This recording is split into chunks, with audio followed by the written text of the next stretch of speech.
ദൈവനാമത്തിൻ്റെ മഹത്വം ഉണ്ടായിരിക്കട്ടെ. നോയമ്പിൻ്റെ 14ാമത്തെ ദിവസമാണല്ലോ ഇന്ന്. അല്പനേരത്തെ ചിന്തയ്ക്കായിട്ട് തിരഞ്ഞെടുത്തേക്കുന്ന വേദഭാഗം 119 സങ്കീർത്തനം, അതിൻ്റെ 105 വാക്യം.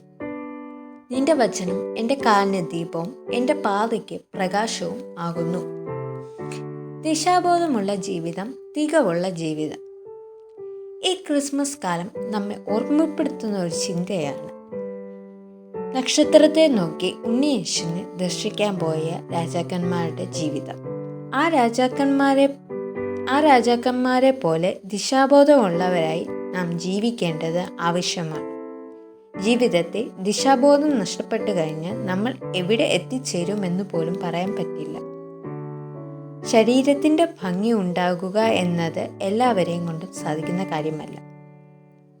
പക്ഷേ മനസ്സിൻ്റെ ഭംഗി കാത്തു സൂക്ഷിക്കുവാനും ഉണ്ടാക്കിയെടുക്കുവാനും മനസ്സ് വെച്ച ആരെക്കൊണ്ടും സാധിക്കും.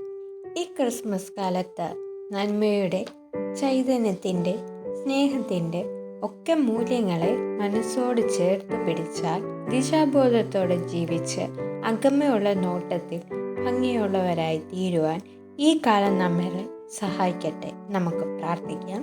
സർവശക്തനായ ദൈവമേ, ഞങ്ങളെ ഏൽപ്പിച്ചിരിക്കുന്ന നിയോഗങ്ങളെ മനസ്സിലാക്കി ദിശാബോധമുള്ളവരായി തീരുവാൻ കൃപ ചെയ്യണമേ. ആമേൻ.